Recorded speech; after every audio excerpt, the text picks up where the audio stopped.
Hello students, स्वागत है आपका अपने यूट्यूब चैनल दर्शन वाला में। आज का वीडियो बेस्ड है द्वितीयक वृद्धि रंभ के बाहर किस प्रकार से होती है। तो द्वितीयक वृद्धि रंभ के बाहर कॉर्क एधा के द्वारा होती है, और इससे पहले वाले वीडियो में हमने पढ़ा था कि द्वितीयक वृद्धि रंभ के अंदर किस प्रकार से होती है। तो मोस्टली हम देखते हैं कि एधा जो है, कैम्बियम जो है, कैम्बियम दो प्रकार की होती है। एधा हम देखते हैं कि एधा मोस्टली दो प्रकार की होती है। एक तो होती है सैवहन एधा, एक तो कौन सी होती है, सैवहन एधा, और एक होती है कॉर्क एधा, एक होती है कॉर्क एधा। सैवहन एधा के द्वारा द्वितीयक वृद्धि जो होती है, द्वितीयक वृद्धि वो रंभ के अंदर होती है, और कॉर्क एधा द्वारा द्वितीयक वृद्धि रंभ के अंदर होती है, सॉरी रंभ के बाहर होती है।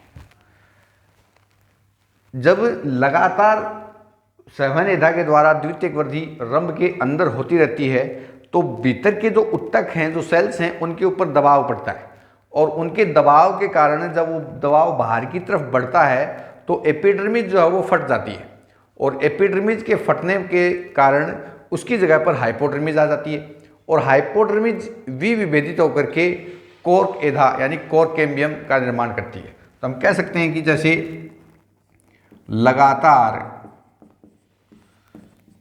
सैवहन एधा की क्रियाशीलता के कारण, लगातार सैवहन एधा की क्रियाशीलता के कारण भीतरी उत्तकों पर, भीतरी उत्तकों पर दबाव पड़ता है, दबाव पड़ता है। कुछ इस प्रकार से मान सकते हैं कि मान लो कि ये एपिडर्मिस है, ये क्या है, एपिडर्मिस है, और एपिडर्मिस के नीचे की तरफ ये मान लो क्या है, हाइपोडर्मिस है। ये क्या है, हाइपोडर्मिस है,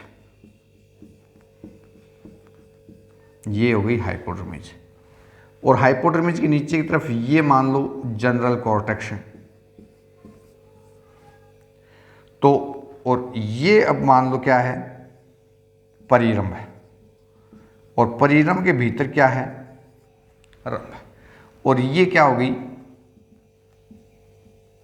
एपिडर्मिस, और ये क्या हो गई, हाइपोडर्मिस, और ये क्या हो गया, जनरल कॉर्टेक्स। तो हम कह सकते हैं कि दबाव अब इस तरफ से पड़ेगा इसे। तो जब रंभ के अंदर द्वितीयक वृद्धि होती है तो दबाव बाहर की तरफ बढ़ेगा, तो बाहर की तरफ बढ़ने के कारण ये एपिडर्मिस जो है ये फट जाती है। एपिडर्मिस क्या हो गई, फट गई। तो इस एपिडर्मिस के स्थान पर क्या आ जाएगी, नीचे वाली सेल्स आ जाएंगी। कौन सी सेल्स, हाइपोडर्मिस सेल्स आ जाएंगी। कौन सी सेल्स आ जाएंगी, हाइपोडर्मिस सेल्स आ जाएंगी। तो हम कह सकते हैं कि लगातार सैवहन एधा की क्रियाशीलता के कारण भीतरी उत्तकों पर दबाव पड़ता है, जिसके कारण एपिडर्मिस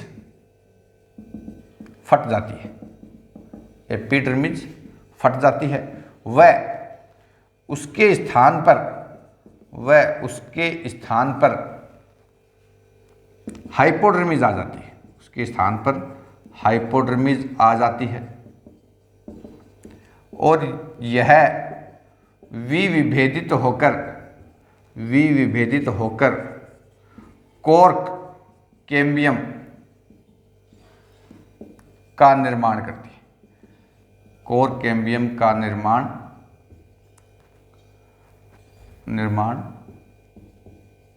करती है। तो हम कह सकते हैं कि यहां पर क्या बन गई, ये अब क्या है, ये क्या बन जाएगी, अब कॉर्क कैम्बियम बन जाएगी। क्या बन जाएगी, कॉर्क कैम्बियम, या इसी को हम फैलोजन भी बोलते हैं। क्या बोलते हैं, फैलोजन, या एक्स्ट्रा स्टीलर कैम्बियम भी बोलते हैं, एक्स्ट्रा स्टीलर कैम्बियम, ये भी बन गई। अब मान लो हम ये कहें कि ये कोर कैम्बियम बन गई, अब हर वर्ष कोर कैम्बियम नहीं बनेगी, तो हम कह सकते हैं कि हर वर्ष नई कॉर्क बनती है, नई कोर कैम्बियम बनती है, वह नई कोर कैम्बियम पूर्व वाली कॉर्क के नीचे पाई जाती है। हर वर्ष नई कोर कैम्बियम बनती रहेगी और नई कोर कैम्बियम वो पहली वाली के नीचे मिलेगी हमें। और जो कोर कैम्बियम बनी है, कोर कैम्बियम सेकेंडरी कॉर्टेक्स से बनती है, सेकेंडरी कॉर्टेक्स से बनती है। तो कुछ इस प्रकार का हमें इंटरफेस दिखाई देगा।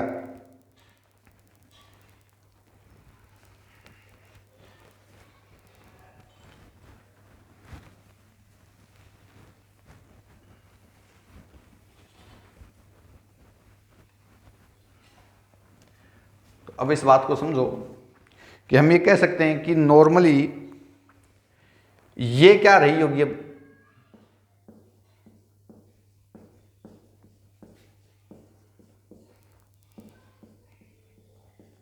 ये नई कोर कैम्बियम रही होगी।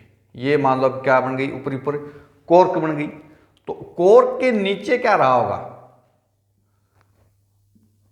कॉर्क के नीचे, तो हम कह सकते हैं कि कॉर्क के नीचे जो है वो क्या है, कॉर्क कैम्बियम है। क्या है, कॉर्क कैम्बियम है। और कॉर्क कैम्बियम के नीचे की ओर, कोर कैम्बियम की नीचे की ओर ये क्या है, सेकेंडरी कॉर्टेक्स है। क्या है, सेकेंडरी कॉर्टेक्स। तो सेकेंडरी कॉर्टेक्स है। और अब इसके नीचे की तरफ यहां पर, इस क्षेत्र में, यहां पर मान लो कि क्या रहा होगा, ये रंभ रहा होगा। और ये क्या रहा होगा, अब रंभ के बाहर की ओर परिरंभ रहा होगा। और ये क्या रही होगी, अब एंडोडर्मिस रही होगी।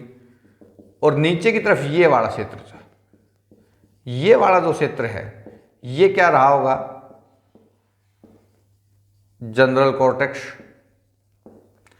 और ये यहां पर जो सेल्स हैं, ये वाली, ये क्या है, अब हाइपोडर्मिस है। क्या है, हाइपोडर्मिस सेल्स है।